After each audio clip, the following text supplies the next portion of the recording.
and then we'll start this one. All right, Michael, I want to start off by saying real quick, thank you for sitting down with me today and doing this oral history. I'm going to start out with some, basic information, biographical information here. Where were you born? Your parents, what were they doing for a job? Okay, well, thank you for your interest. I was born in Three Rivers, Michigan, April 13, 1947. My father was a factory electrician, my mom, stay-at-home mom. My dad was a World War II Navy veteran who was on the Maryland, USS Maryland, when Pearl Harbor was bombed.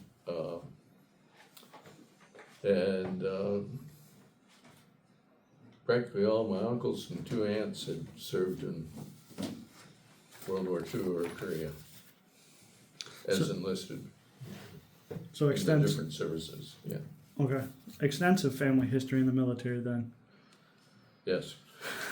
Well, thank you for all of your guys' service. Did you mention any siblings? Are you an only child? No, I have a brother who's 2 years younger, and a stepsister who's, I don't know, 15, 20 years younger. She joined the family after I left. So. Okay. Did There was another sister who died at age 7. She was probably 16 years younger. Yeah. well, No, not that. I don't know. I forget. She passed in 1963, and I think she was born in 57. Yeah. do you know what she died from? It was an accidental drowning. Drowning. Yeah. Sorry to hear that. So when was it that you joined the service, and which branch? I enlisted in the Marine Corps in 1966. Okay. So just after Vietnam was going on. So just after America entered Vietnam, essentially, quote unquote, with the war. How did your family then feel about you joining? They were upset. My parents were upset. Okay. I had finished 1 year of college at University of Michigan, and was working a summer job in Mendon, Michigan, and I came home late from work one day, and my mom had been going through my room and found recruiting materials, and she said, "Why are you late?" And I said, "Well, I stopped downtown," and she said, "You didn't go see a recruiter, did you?" I said, "Yeah." "You didn't enlist, did you?" I said, "Yeah." And my mom just melted down. I mean, it was like, went on for several minutes, and my Aunt Pat was also in the living room. And she said, "What did you enlist in?" I said, "Marine Corps." And my mom started all over again.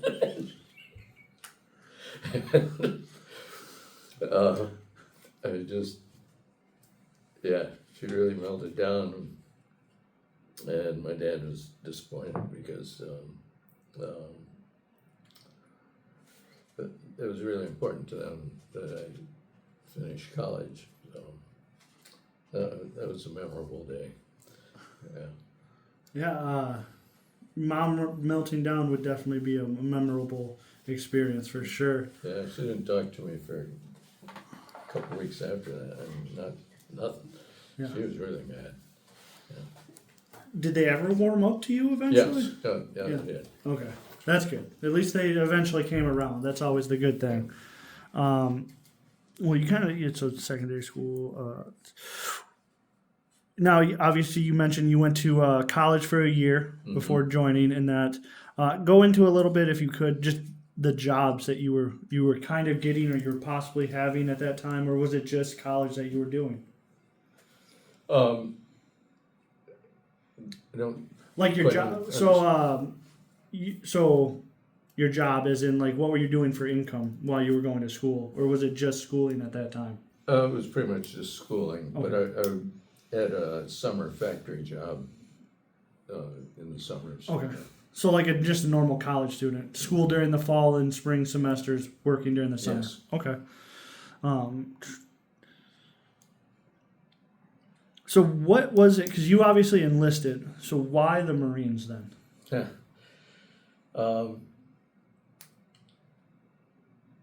I felt that I had to go to the war, and I had doubts about myself. You know, the Marine Corps has a pretty fierce reputation, as you well know, and I I didn't know if I was going to survive boot camp even. I'm just a little guy, and my thoughts were, if I were going to go to war, I'd rather be with people who were dedicated about what they were going to do, and not with draftees. Yeah. Who obviously did not want to be there mostly. And I also had an uncle who had served in the Marines that I greatly admired. My dad's younger brother in World War II in the Pacific. And the summer job I was working with, my foreman was a Korean War Marine Corps veteran. He was just a really good guy. So I had a lot of admiration for both of those Marines. And plus, the Marine Corps reputation. Mm-hmm. Sometimes when people ask me, I say, well, Marines have the best uniforms, and I thought if I could get that uniform, I could get a girlfriend. Didn't work out, but Those dress blues, right? yep. Those dress blues. Well, let's just get right into it then. What was boot camp like then in 1966? It was abbreviated for me. Gosh, I don't know, 9 weeks maybe or something like that. Probably 9 with the 0 week or whatever they call it. Something like that. I don't Yeah. remember exactly, but you should be able to find the dates and the orders and things that I have there. Okay. Well, it was, you try something different. You're stepping out of your comfort zone, and Marine Corps boot camp, you're out of your comfort zone for damn sure.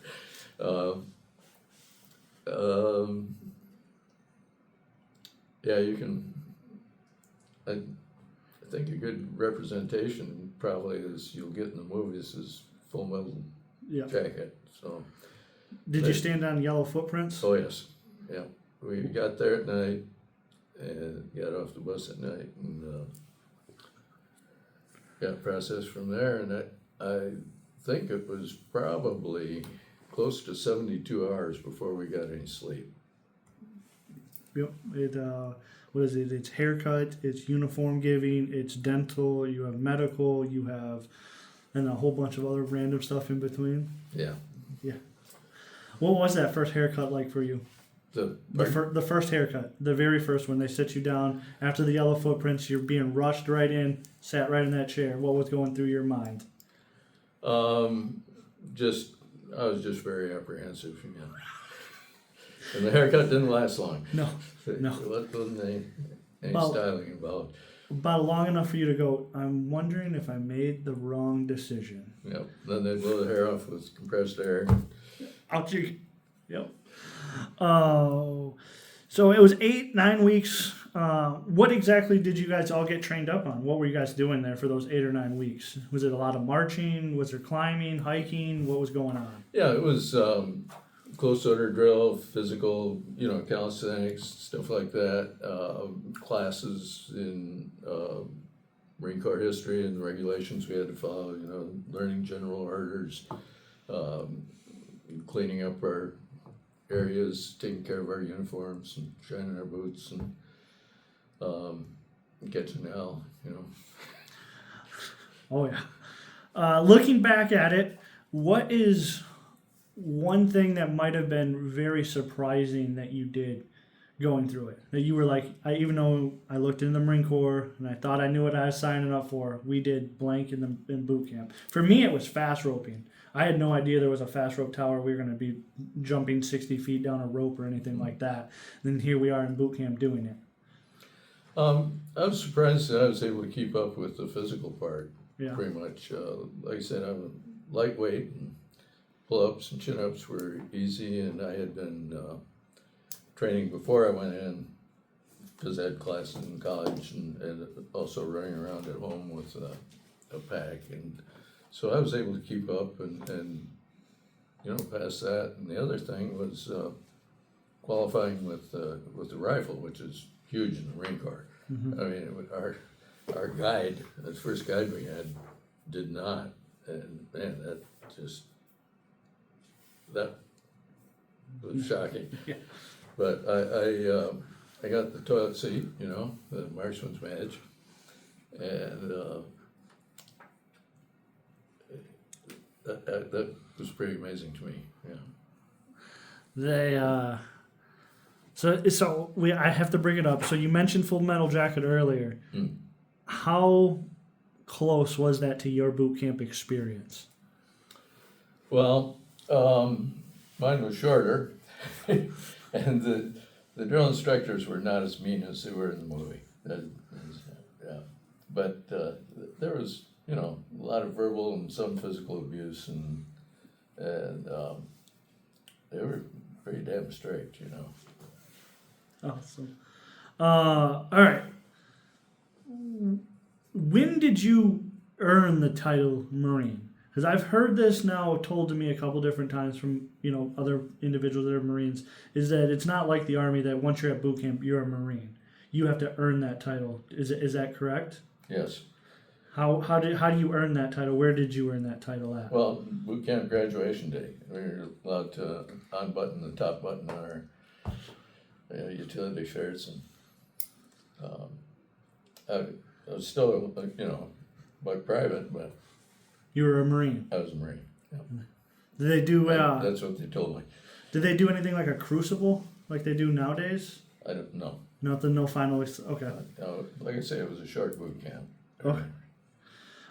What did you do after boot camp? Did you go straight on into schooling, or did they give you? Right. Communications Electronics School right there at MCRD San Diego. And that had to suck. It was in the same place. You Yeah. weren't going nowhere. yeah, I was assigned to MOS 2841, which is ground radio repair. There were 3 schools: radio fundamentals, basic electronics, and ground radio repairs. And I managed to graduate first in my class in all 3 of those schools, and got a stripe for every one. So I left school as a corporal. It was, and the schools were also abbreviated. They had asked who wanted to go through a faster training, and I was one of the volunteers, and said, okay, I'll get this done as quick as possible. And, so. Now, with it being abbreviated, did you feel you were prepared then for Vietnam? For Vietnam, prepared for Vietnam, well, that's a good question. But I was ready to go. Yeah. Instead, they sent me out to 29 Palms, headquarters and service battalion. So I was doing some in-detail repairs to radio equipment, more than I did in Vietnam, as far as getting into the nitty-gritty of electronic repairs. But I was stuck out there for probably close to 17 months. And I actually applied for a transfer to Westpac, to transfer to Vietnam.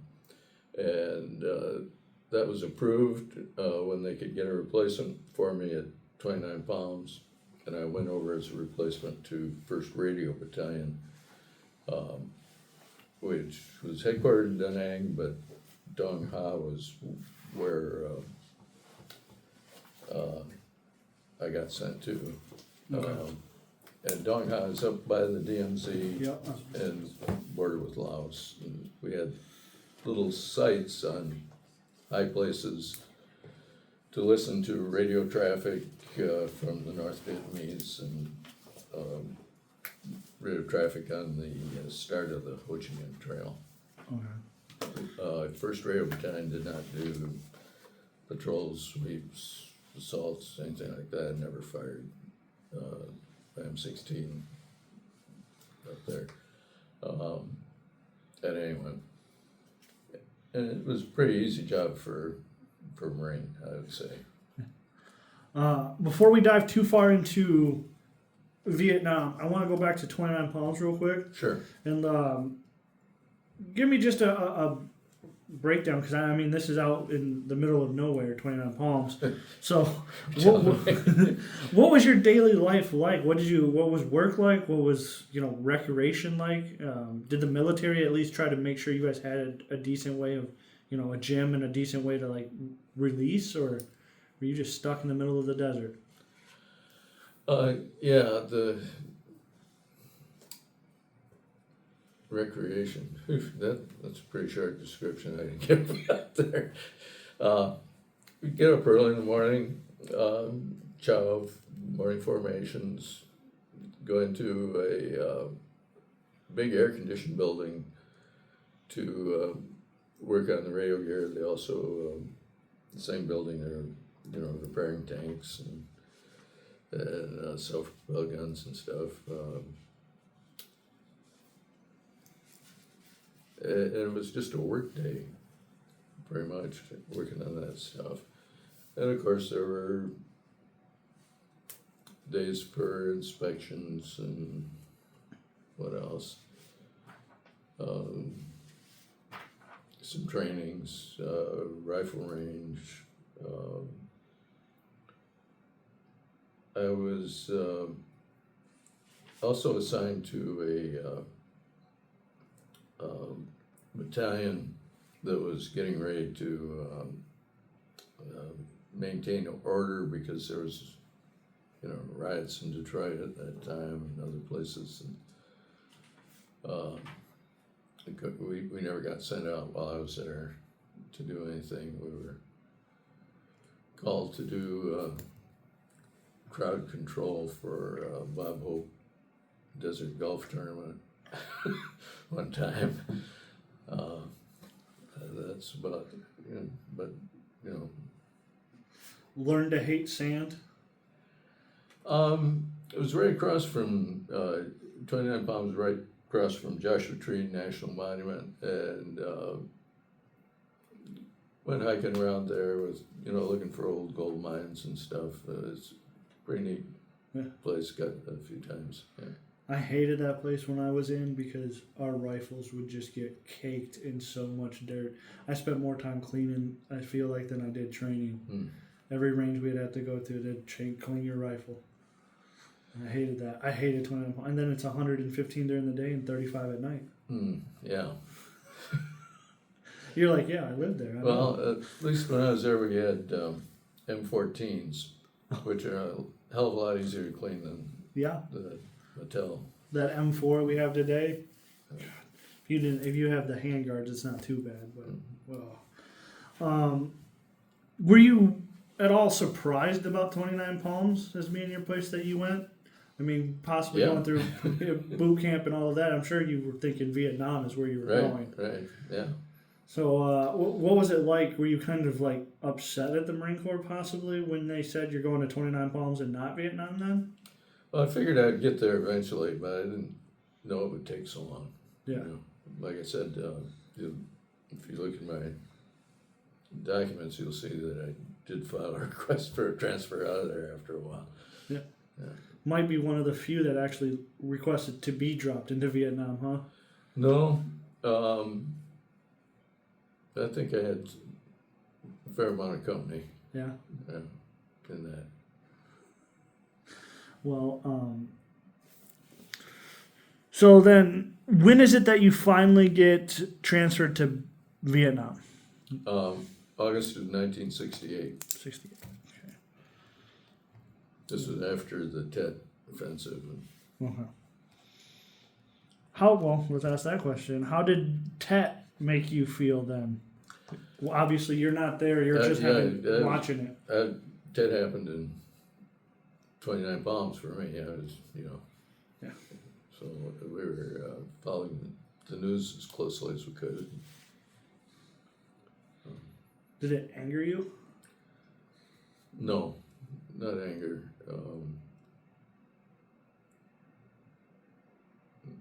No. No. How about towards the protesting that was going on? Did that anger you at all? No, not that either. No. There weren't any protests close to the 29 Palms. Sure. No one's protesting out there. That's fair. Yeah, because I would wonder what it would be like to put on the uniform and then still see people, protesting even the uniform as itself. Were you ever worried for your family's safety then? Because obviously you're in 29 Palms and they're back there. No. No. Okay, so when you were in 29 Palms, obviously I'm guessing a little bit of stuff happened. One thing we talked about last week was you have 4 bronze campaign stars. Mm-hmm. Could you just run us through if you remember any of those names of those campaigns that you were a part of? There's a list in the documentation. Dewey Canyon was one of them. Who I don't remember the names. I'll tell you why. Because first radio was, like I say, just intelligence gathering. We didn't go out in the field during those campaigns. We were reporting on what we were hearing as a unit, and just didn't.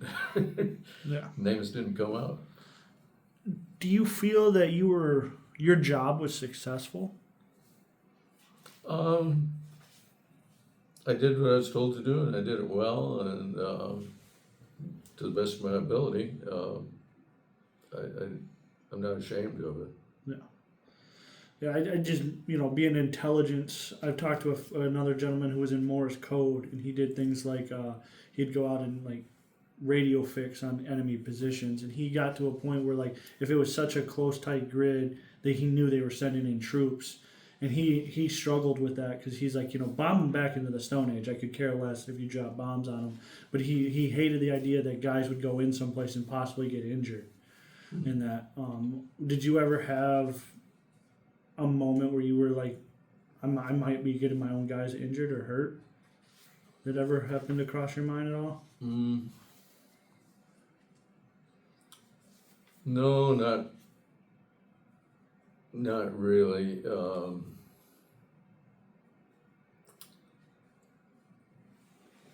Did a lot of perimeter guard, and I was actually sergeant of the guard in Dong Ha for a while, and part of the perimeter was guarded by Army troops.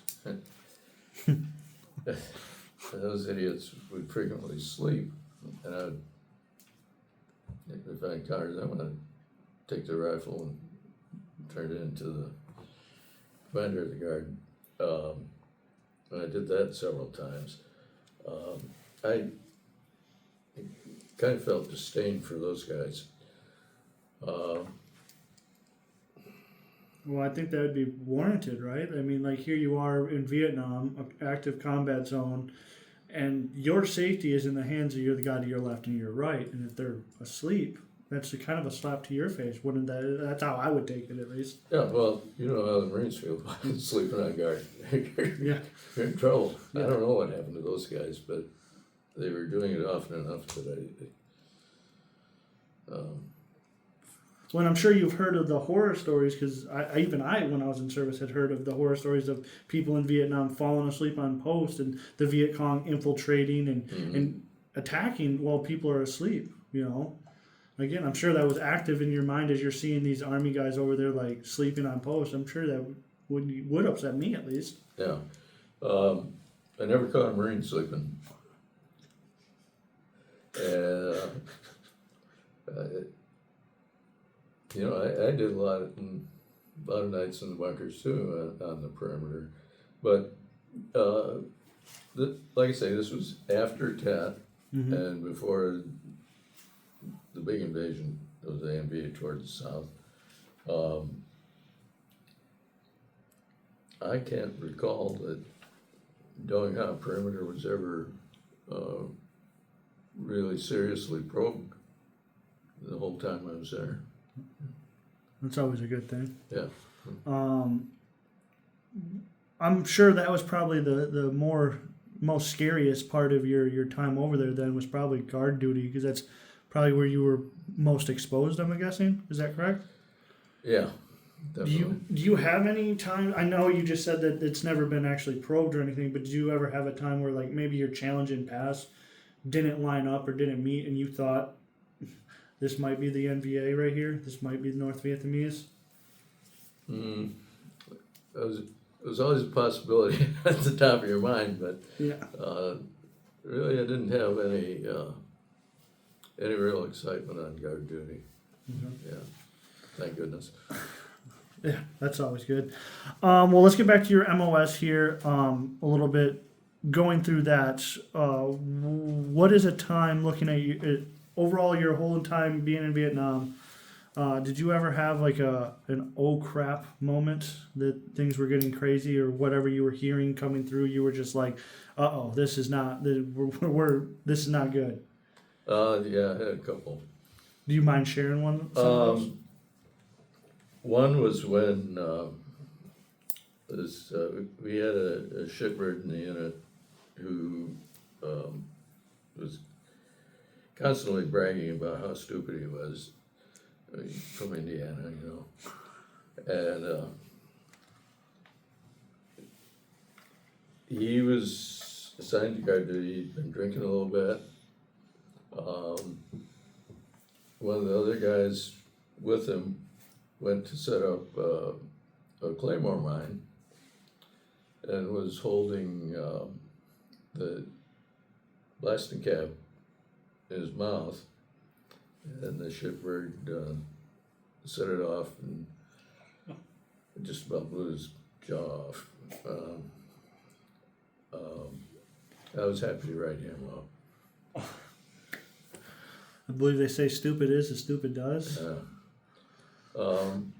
Another time we had a transient come through that stayed at our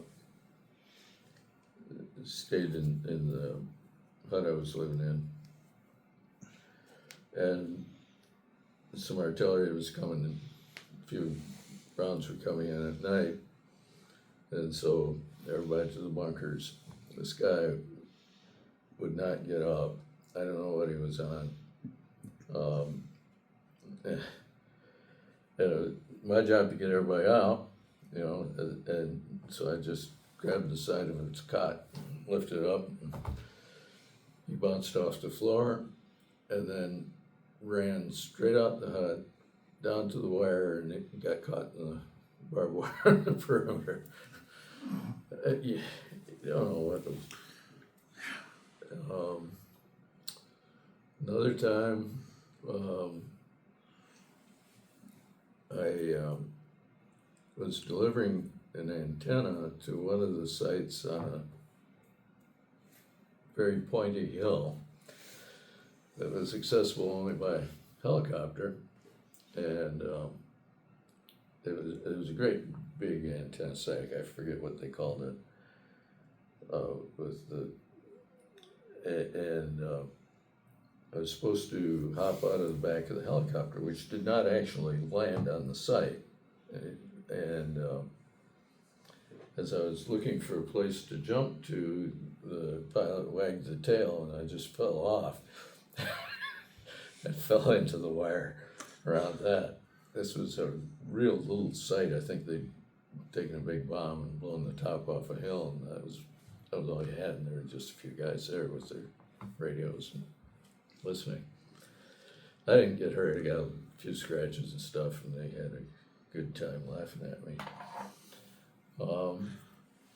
I think probably the closest call that I can think of in Vietnam that I had was one time I was at, kind of like a field service guy, traveling around to the different sites we had. And I got off a helicopter at, I guess it's Vandergrift base that was up there, or they call it LZ Stud. Okay. And the helicopter I was on, this is a base that's surrounded by mountains, pretty much, to put it down. And the helicopter didn't want to hang around. It made a lot of noise. So I jumped out and couldn't hear anything, under the helicopter, and started walking towards the edge, and the helicopter's taking off, and the enemy in the hills was shooting at the helicopter, sending mortars or shells or something down. I don't know what, but my first awareness of what was going on was seeing pieces of the airstrip go up. And I felt like a bug on a plate, because there isn't much place for cover and concealment. I know they weren't shooting at me, they were shooting at the helicopter. They didn't give a shit about me, but that was the target they were after. Luckily they missed that too, and I didn't get hurt either, but I'm sure it's unnerving, right? it was unnerving. So let's talk a little bit about the equipment then that you were using. Do you remember military name or its technical name at all that you Yeah, we had PRC 25s and 77s, Pick 25s, Pick 27s,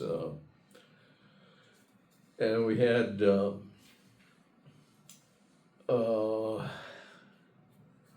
these Korean War vacuum tube radio direction finders. I forget the model number for them. We did a lot of work on those, replacing the tubes and tuning them up. They also had vacuum tube radio receivers that the translators were using to listen to.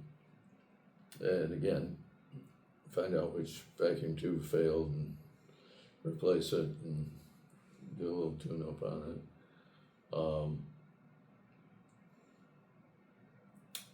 Let's see, did a lot of headset repair.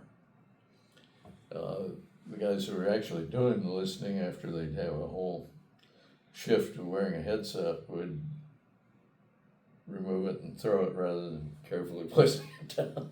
I can understand why. So a lot of headset cord repair. Was that the same equipment that you would have been trained on in the schoolhouse? The radio direction finders were new to me, and the receivers also, but they weren't that hard to work on. Tubes. Figured out pretty easily. Yeah, we had tube testers and things. Yeah, because the military has that loveliness of wanting to send people over somewhere and then give them new equipment or different equipment than what they've been trained on.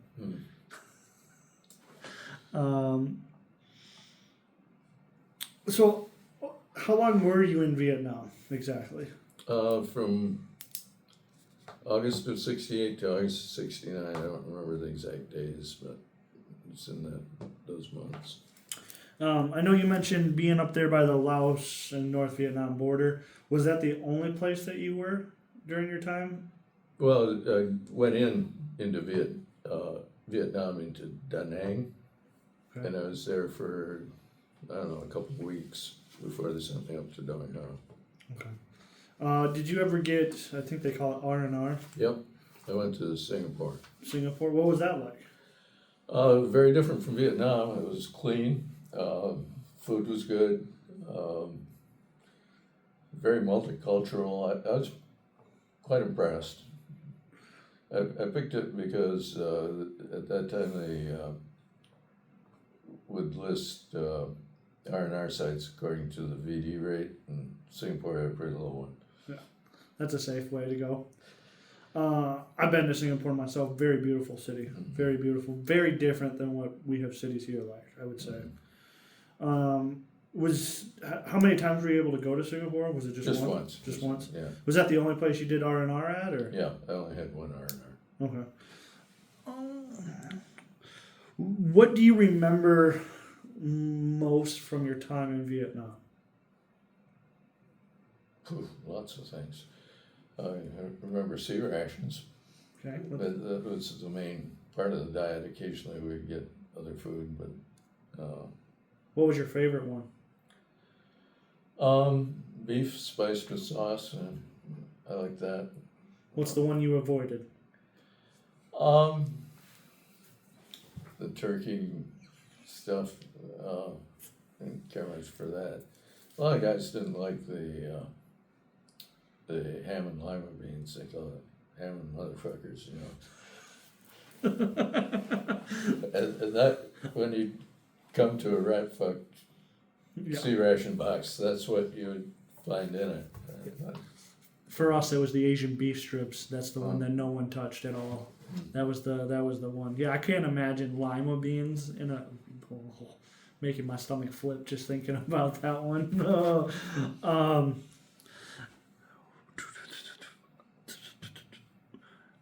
Do you remember anybody you served with? Did you happen to make any friends while you were over there?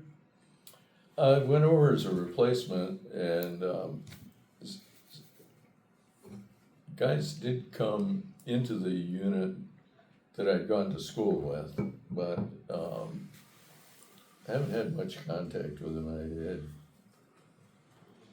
I don't know, maybe 5 or 6 emails over the years, in 50 years. You guys don't do things like reunions or anything like that? No. I haven't.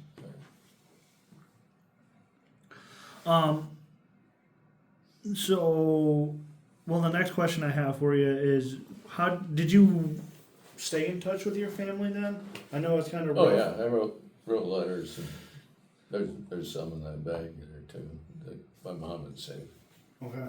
Was it pretty regular? Were you getting mail pretty commonly, pretty routinely? Yeah, pretty much. Mail took a while, but You could kind of rely on it though. You knew that eventually you would get your mail. yeah. Yeah. It's always it's not always a given. No. I had one letter in 7 months when I was on deployment. They just couldn't catch up to the ship. Never served on a ship. You're not missing much. What else was going on for you over there in Vietnam? I know we talked a little bit about your daily workload and the guard duty was in R&R. Was there anything else that was going on while you were over there? Anything else that you guys did? Oh, we were just. I mean, there was a regular workload. When I got there, they were rebuilding our area. So we were filling a lot of sandbags and repairing bunkers and that. When I first got there, before I made sergeant, we had a lot of corporals in the unit, I'll tell you. Used to occasionally pull the job of burning the shitters. You know what I'm talking about? Yep. Yeah. every morning you could look across the base and see columns of smoke rising. No. No. Oh, I can smell it now. Yeah. That wasn't good. How did you get to Vietnam? I guess I should have asked this one a while ago, but By airplane. by airplane? Yeah. Was it a straight flight over there? No, they stopped in Okinawa for a few days. Okay. A couple days, I don't know. But you didn't have no problems with that? No issues flying over or anything? No. I've talked to a few guys that are like, the plane's engines just stopped. So, I just wanted to make sure that wasn't a common thing going on in the military. Do you remember anything particularly humorous from while you were over there? Maybe as a sergeant of the guard, just something, one of the guys were pranking each other or something? Well, you know, you got to try to be humorous. I don't remember anything really super funny Nothing that stands about out. it, but What did you guys do to break up the monotonous? I mean, did you guys play cards? Did you guys try to do unit building cohesion things? we did play cards, poker, blackjack. Did some reading. I could get.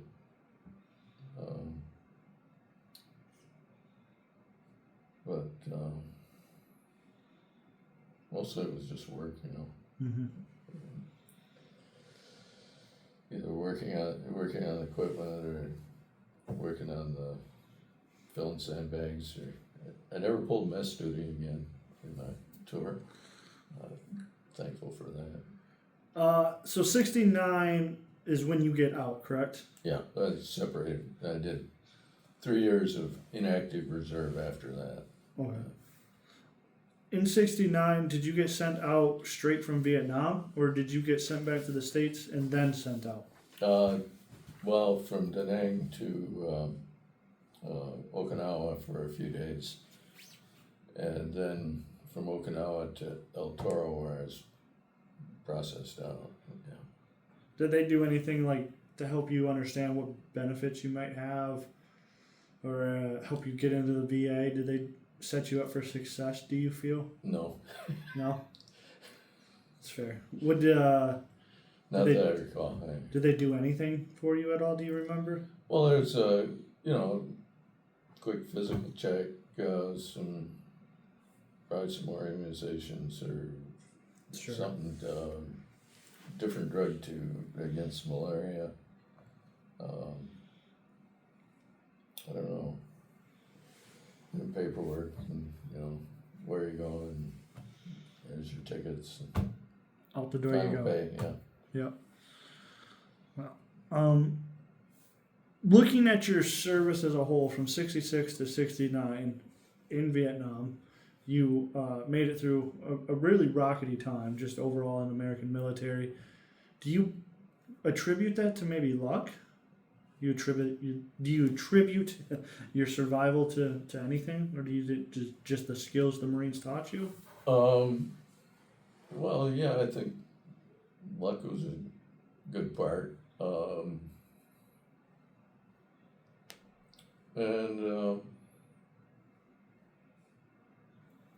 We took care of each other. They'd see somebody depressed and give them some extra attention, have some drinks with them, Mm-hmm. keep them going. They're good people I served with, really good people. That's awesome. What about mementos? Did you have something that, like a little picture or something maybe that you kept in your breast pocket through all your time? That you were like, with this, I know I'll be safe? You hear of that like in World War II and some other people in Vietnam and things like that. Yeah, he had Maybe it's a letter. religious medal that my dad gave me that I wore. Yeah. As long as my dog tags. With that, you felt like, I at least God's on my side, probably. No, I just wore it. Just wore it? All right. I don't know if God was on his side. I was, when we were filling sandbags, we did a lot of that. it became apparent that our area was located over what had been a Vietnamese cemetery. We dug up a lot of old bones and skulls and things, and I pretty much got the feeling that we weren't welcomed as liberators in that area. We're defenders against communism. Yeah, it's kind of. My contact with Vietnamese was very limited. I did not speak Vietnamese, but they weren't real friendly. And the Vietnamese troops that were assigned to our unit did not want to be in that area either. That was too close to North Vietnam for them, and they would. I'm sure that didn't make you feel all that great too when you're looking over and you see the Arvon troops not wanting to be there. Yeah, it made you wonder, if they don't want to be there, why are we here? Exactly. Going to the back of your mind there.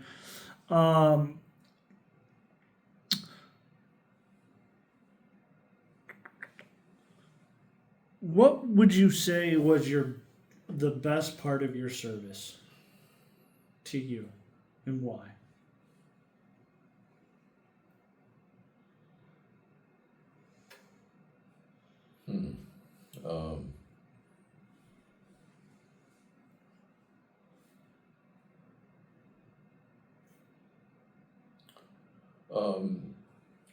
I'd say it was a great honor to serve in the Marines, to be accepted into boot camp, to pass, to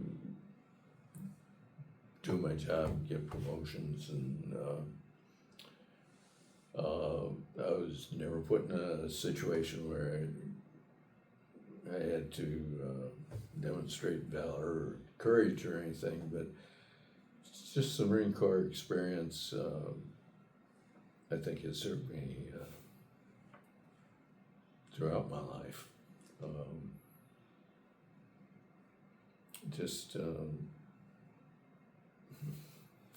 endurance, leadership, discipline. Those are qualities they build into you.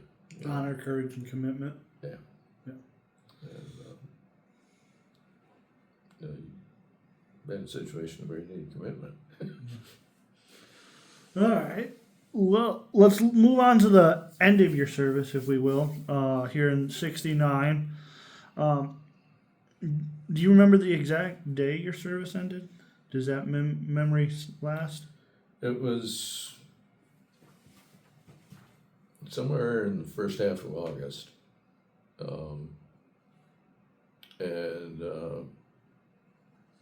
I was going back to college in Ann Arbor, and so I just, some visits with family and everything, and then trying to find a place to live in Ann Arbor and get enrolled again and everything.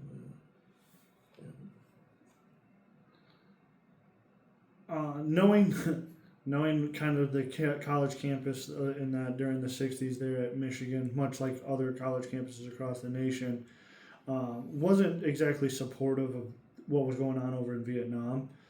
So when you went to campus, how did you feel as a student? Did you feel like your peers were accepting of you, or No. did you feel like you needed to leave? Did you feel safe there? Oh, I felt safe,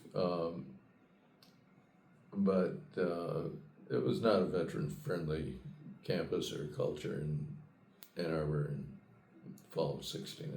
It was,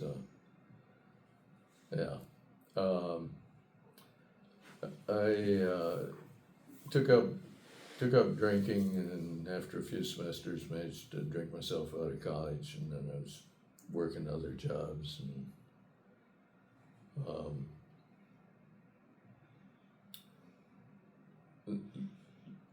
so most of them involving electronics, because I worked in that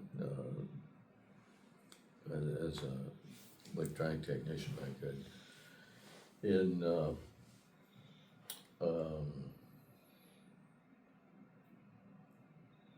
1975, I was accepted into the Peace Corps, and I went to they sent me to Nicaragua to set up a communication system for a reforestation project in a remote part of Nicaragua. And that was really a wonderful experience. I was able to use what I'd learned in the Marines in a very friendly culture. And it really helped me settle down a lot. You know, I was wound up pretty tight when I got back, even when I got back from Vietnam. And the Peace Corps really did me a lot of good. Yeah. Do you feel that your military service opened that door to the Peace Corps? Well, it certainly did to that job, to that assignment. I got them. When I got there, they had a really crappy, practically non-functioning communication system that covered a huge area to be reforested, and I specified the kind of radios they needed and helped them with the bid process, which made selection, trained people there to take care of it, helped them install it. I think I accomplished something there. Yeah. Probably felt good after being in Vietnam. Yeah, it certainly did. The place had really friendly people around, and it was interesting. I mean, they had a rainy season and a dry season down there. In the dry season, it was pretty much firefighting, grass fires in a pine savanna.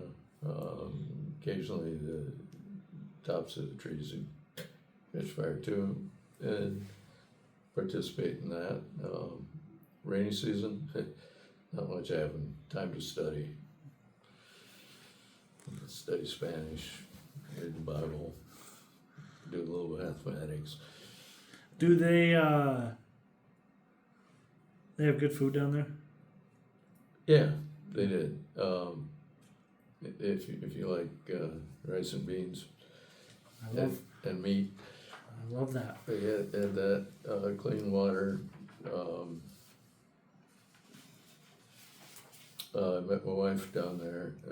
She was a school teacher, and we've been married almost 47 years now. So how long were you down there with the Peace Corps? 27 months. 47 months. Awesome.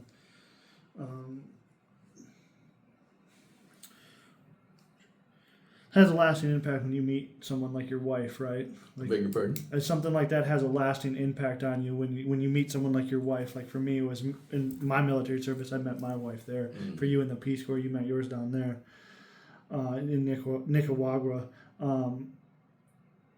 Did you ever think about staying down there then? So, you know, I was invited to stay. The project asked me if I wanted to work for them, but I wanted to get back to the States.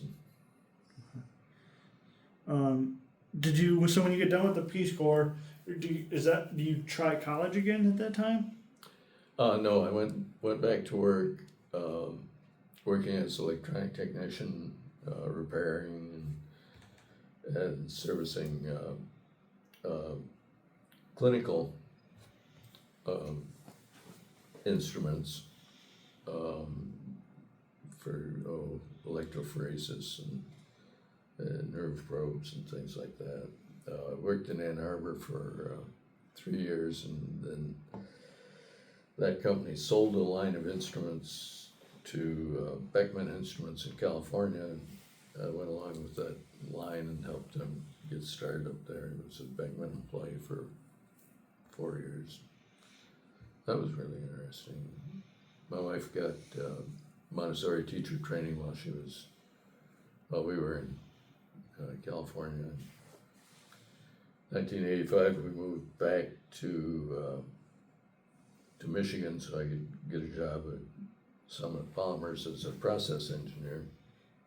And she opened a Montessori preschool, and she operated that for about 36, 37 years before we retired. Now looking at how people treated you when you returned from the Peace Corps and in '69, were those experiences similar or were they different? They were different, but the Peace Corps service wasn't much of a resume enhancer for, they figure you're probably a hippie or vagabond. Yeah. Peace Corps has a reputation too. Mm-hmm. But I got good jobs, I guess, eventually. Yeah. So obviously '69, did you immediately come out showing that you were a veteran? Did you feel? Well, I had a lot shorter hair than most of the other people on campus when I arrived.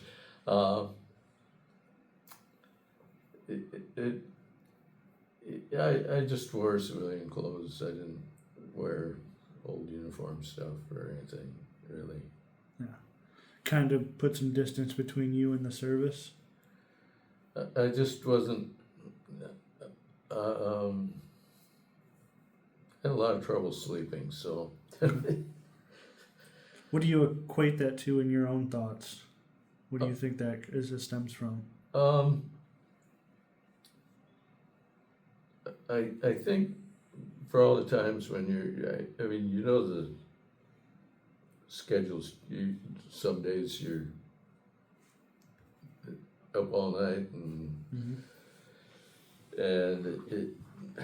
you don't have a regular sleep schedule a lot of time, and where we were in Vietnam, we'd hear artillery all the time, most of it outgoing, which has a very different sounds than incoming. But I could tell in my sleep pretty much which direction the shells were flying. And I recall one time in Ann Arbor, I was recently back, and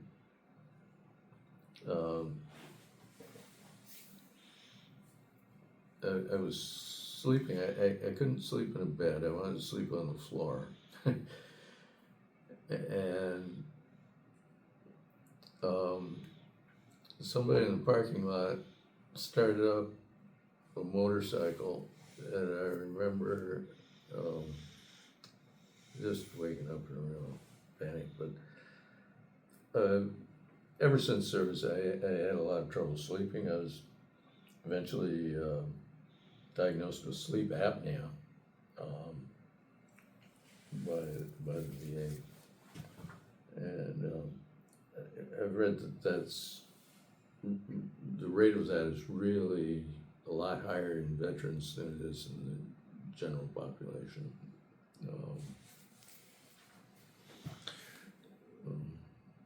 Are you getting medical service and treatment and all that you need from the VA? Yes, they've been great over in Bell Creek. Yeah. Awesome. VA Medical Center, people over there, they've taken really good care of me. Awesome. I'm glad to hear that. It wasn't that case for a lot of the guys coming back in Vietnam. Initially, there was a lot of pushback from the VA in that. So I'm glad to hear that you're being taken care of. Yeah, I didn't get involved with the VA until about 2009. Okay. Yeah. What can I ask? What the reason for that was? I went to a job fair in Detroit, and they had a booth there and signed me up. I was out of work at that time, and as long as I was there, signed up, and they've been real good to me since. So, what do you think was the easiest part of the military lifestyle for you to adapt to?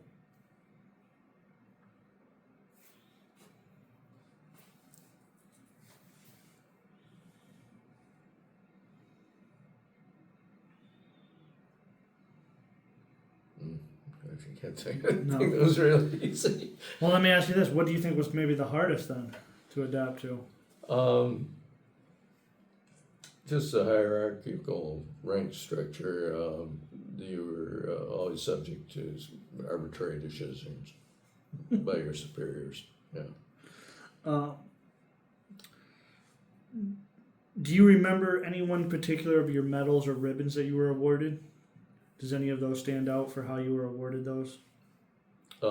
Just the Navy Achievement Medal with Combat V. That came while I was a reservist. They mailed it, the award afterward. That's the highest one I've got. Yeah. Okay. Did they specify, did they give you a cert that came with it for what that was for? Yeah, it's in the paperwork? Yeah. Awesome. So when did you start joining veteran organizations then?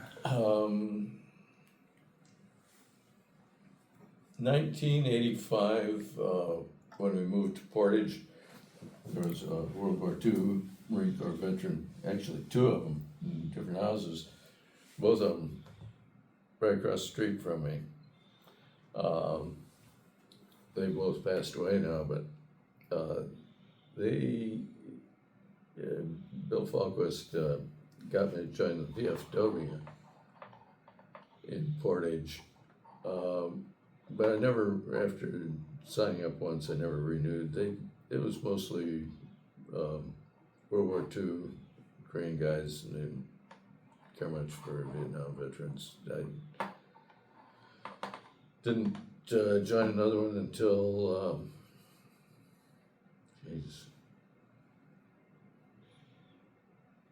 I think 2009, when I got into the service with the county as county commissioner, and they put me on the Veterans Affairs Committee for the county. The guy that was running the Veterans Office got me into the Marine Corps League, and that was really different than the VFW. Of course, by that time there were more Vietnam veterans in it that were active, and fewer of the World War II guys.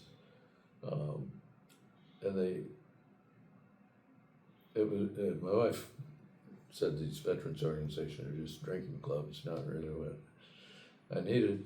But the Marine Corps League was really pretty active in the service things that they were doing, and it was just a different,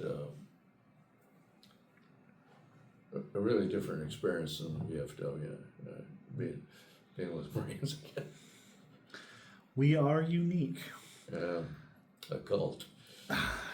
That's, yeah.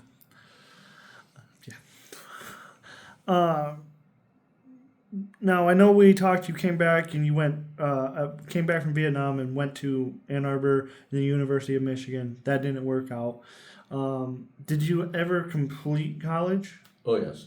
Okay. When and where? If I may ask. 1985, we moved back to Michigan. I was in Portage working for Summit Polymers. In 1986, I started taking one course at a time at Western. Applied mathematics. The diplomas are also in that bag. 1991, I got my bachelor's in applied mathematics, and then I signed up for a master's program in statistics, and I got the master's degree in 1998. Awesome. Yeah, I was really proud of that. That's a great accomplishment. Were you able to use your GI Bill for that? I burned that up in Ann Arbor. I was flunking out. Yeah. So, but Summit Polymers was great. They let me flex time so I could take courses I needed that were offered during the workday. Yep. And they also helped with the tuition. And I was able to apply what I was studying there to the work I was doing at Summit. That's awesome. It's always nice when someone's willing to work with you a little bit like that. You know, it all helps. How do you how do you think your military service, your military experiences directly affected your life?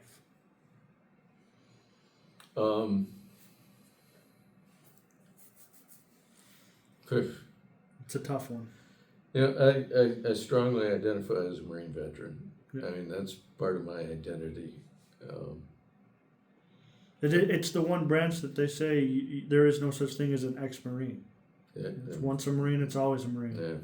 Yeah. Well, there's such thing as an ex-Marine. You know, terms formerly is Yeah. more comfortable. Yeah.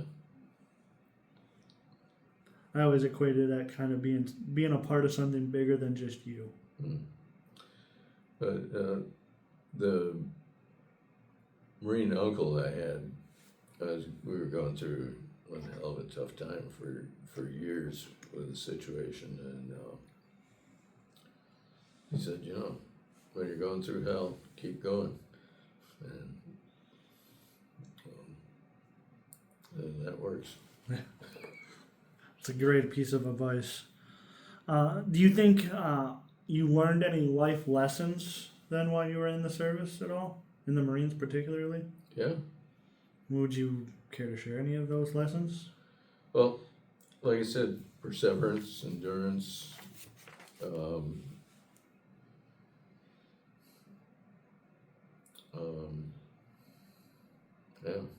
Yeah. Those are As a way of, qualities that I think have served me.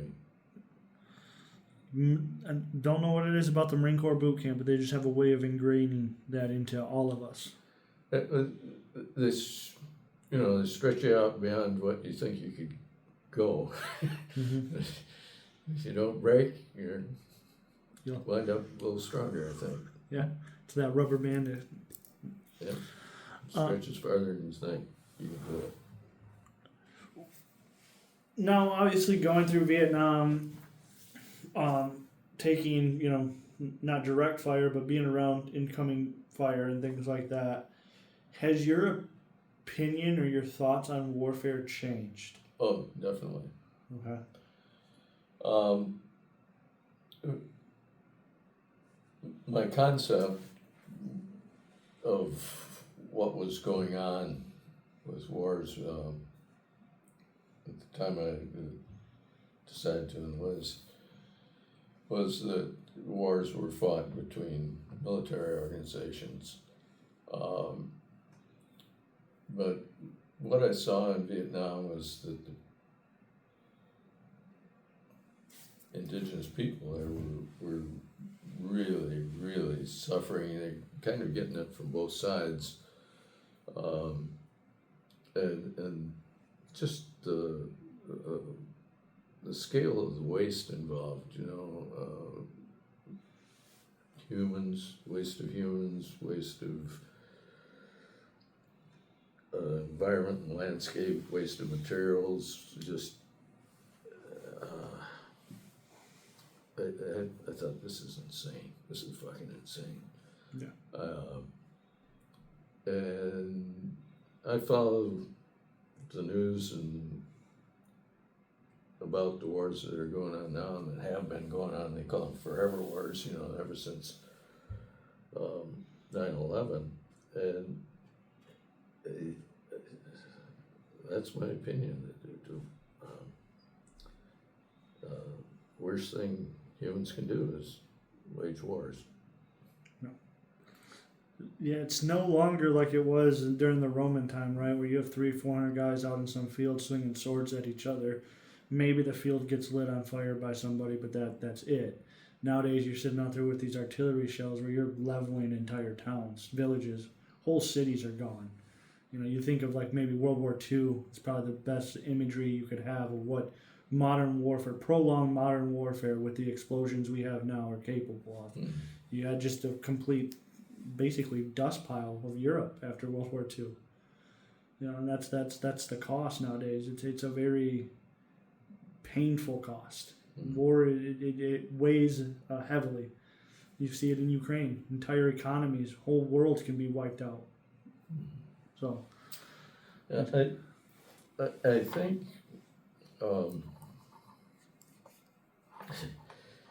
it sounds like really totally gone cult member, but I think the Marine Corps has a role in national defense if it were to be used the way Smedley Butler said it should be used to defend our borders, and not on overseas adventures. You know, have you read War is a Racket? I don't think I. He wrote it. You read it, right, Rora? She did a paper on Smedley Butler. Yeah. 2 Medal of Honors. I think we had. I think it was on the commandant's reading list when we were deployed, and I think I read so much on deployment. Mm-hmm. So if not, I'll put it on my to-do list. Yeah, it's a short book, but yeah. it's really good. But you know, the end result of boot camp, if you're a committed Marine, is you're ready to kill another human being and be rewarded for doing that. Mm-hmm. The more the better. In my old age, I don't think that's a good spiritual place for me to be. Yeah. You know, I try to become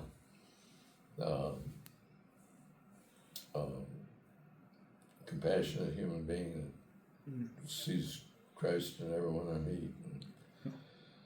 And that's not the attitude I had when I was 19. No. You know, but that also could have been what kept you safe too. You know, that ruggedness, that hardness, it has its place too. Yeah, it has a place and time, but not for old men. No. They said there's no place for old men in a young man's profession, is what I was always told when I was in. Yeah. You know. Did you ever get any tattoos? No. About your service? I don't know why. I never did. No? Always a fun one to ask.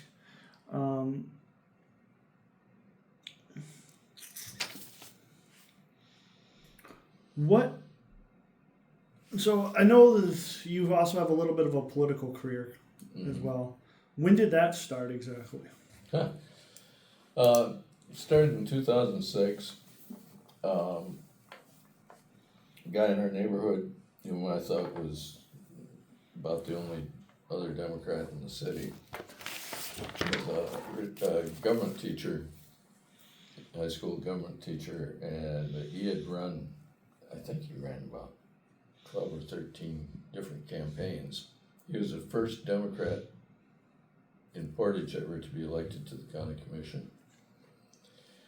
And for some reason in 2006, he wasn't running. Maybe his wife wouldn't let him or something. And a couple days before the filing deadline, he called me up at work and asked if I would run for the county commission. Larry, I don't know cat shit from peanut butter about that. What does the county commissioner do? Don't worry about it, he says. The party's not going to support you. You're not going to win. We just want to have a name for every office on the ballot. And he said, I'll help you. Okay. All right, I'll do it. And my thinking was that I'd been overseas in a couple different places trying to do what I could to make a change that was worthwhile. And here I was in Portage. What was I doing for my community I was living in? And I thought, well, if there's ever a cause that I want to get people to be working on, this learning how to campaign would be worth it. So I went in it to win it, and I came close. I lost by 64 votes out of a few thousand. And so 2 years later, when Obama came out, so did a lot of Democratic voters, and I won that race by 36 votes, beating a former mayor of Portage. And that shifted the balance of power on the county commission. We now had a 98 majority. that was really, this was really another experience. I lost the subsequent campaign by 670 votes or something. Sulked for 6 years, and then when a Democratic Party activist caught me in a tavern and said, "Quinn, you gotta run for the county board again. It'll be easy. Hillary's gonna win big." So I signed out. I campaigned. I won that one by 45 votes. And then I won the next two campaigns, but I won them by 1,000 votes and by 1,800 votes. And in the final year of my service, the board elected me as chairman. And that was a huge responsibility. I mean, we had like $120 million budget for the county, and on top of that, $154 million of federal, this was after the pandemic, of federal relief funds to divide up to different projects. And it was a hell of a lot of work. And as chairman, there's always a few that are trying to get you every way they can, and people were calling us every name for trying to protect our health officer. I mean, it was a real challenge. Do you think your time in the Marine Corps Definitely. helped you? Oh yeah. Yeah. I mean, it helped me restore order to the board for one thing. They were, you know, there were loud public fights, insults on the board during the meetings. I put a stop to that. I said, "We're going to show respect for each other, or you're out. Yeah. The sheriff will escort you out." And there were only 2 times when I had to issue a quiet warning when they started, and after that, meetings went. And we stuck to business, and we maintained a decorum. And I think they knew I was serious. Yeah. Yeah. Awesome. What message would you like to leave for future generations who hear your interview?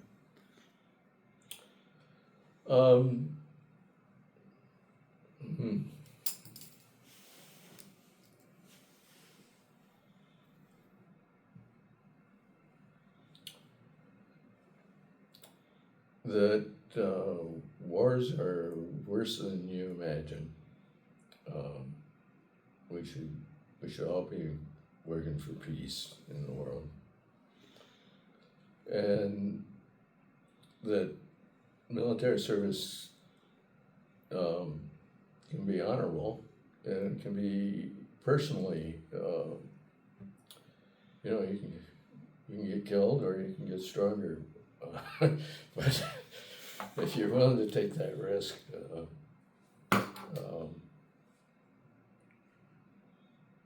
I don't know. I'm not smart enough to be giving advice to future generations. They'll have their own challenges. I think that's wise wisdom in of itself right there. Well, Michael, we're getting close to the end here on your oral history. I would like to open it up now for you to add anything to this oral history that we haven't talked about, or anything that you would like to add to your oral history. If there's not, then we can also keep moving on. But I always like to open up some time for that. And I know there's a lot we've covered, and probably a lot more that we haven't.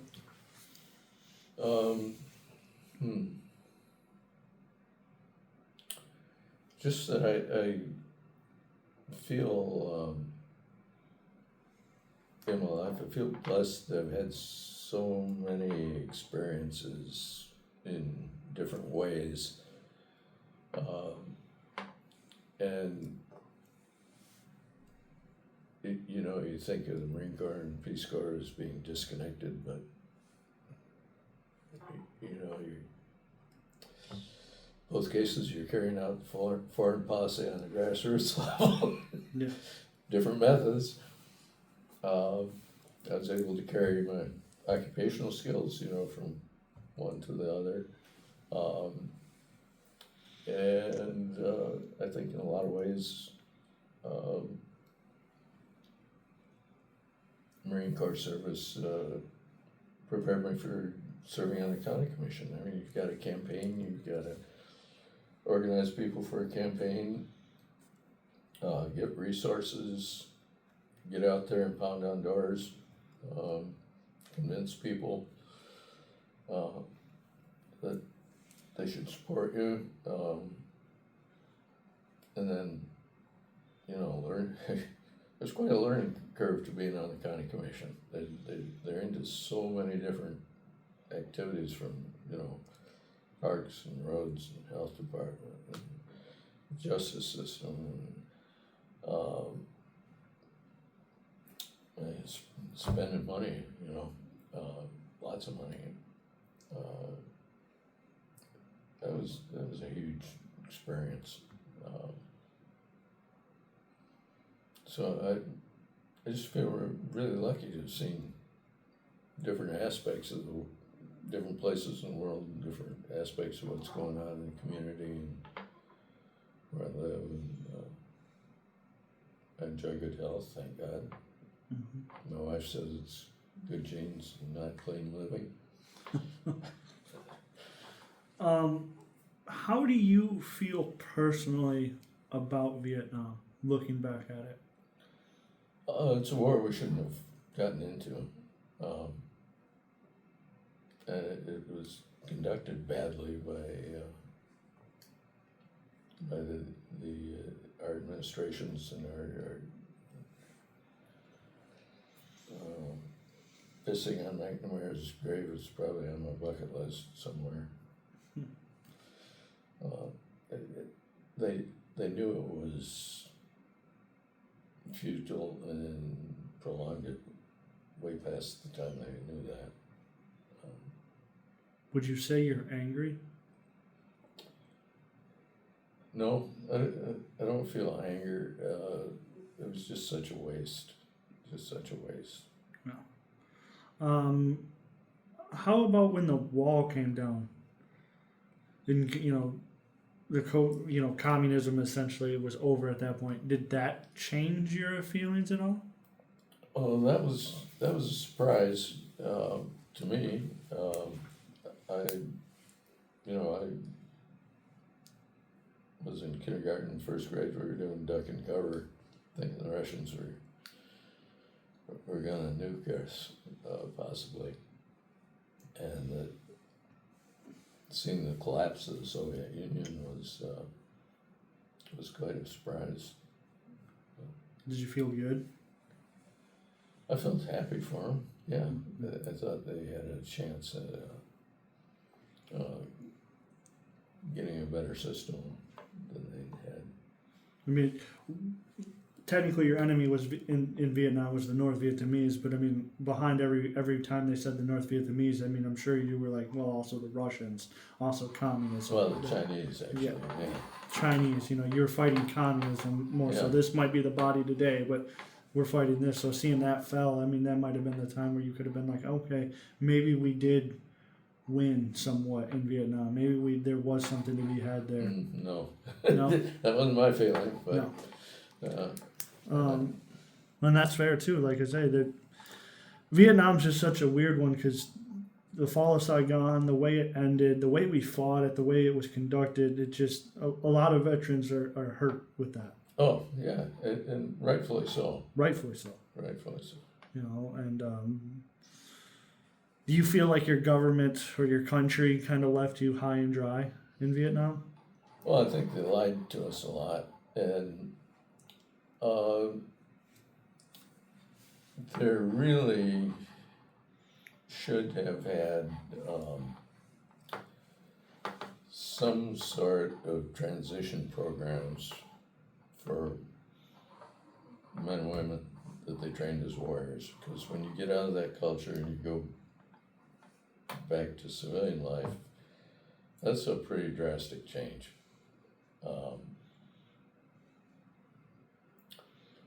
I've read that the Japanese had a returning warrior ceremony where the village would take the veteran and thank him for everything he had done as a soldier and be very appreciated, and then tell him that we don't need you as a soldier anymore. We need you to be a father, worker in this community, and welcome home, and we're gonna help you with what your new assignment is. I really think the United States should do something like that, you know. Better transition to civilian life for people who are separating. Yeah. Would you say transitioning to civilian life is maybe the hardest part of being in the military? It's not necessarily going through it, but it's hard coming back. enough. Of course, everybody's experience is different. Sure. Yeah. Yeah. I'm lucky I wasn't transitioning with an artificial leg or something. Yeah. Mine was pretty easy, I guess. I guess that's a good point. You know, mental transition is one battle, but if you're battling mental and the physical disabilities also, that could be a whole nother world, whole nother fight. Well, last question I have for you is, what do you wish people knew more about veterans?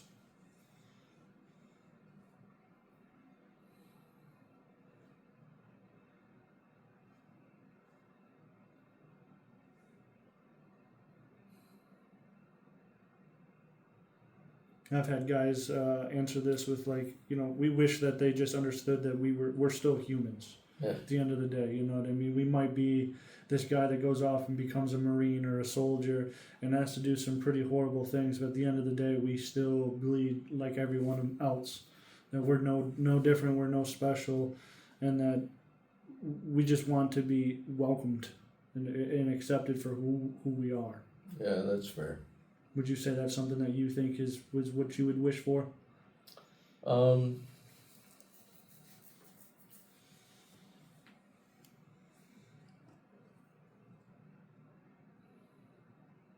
don't know. I think they're doing a lot better now than they were.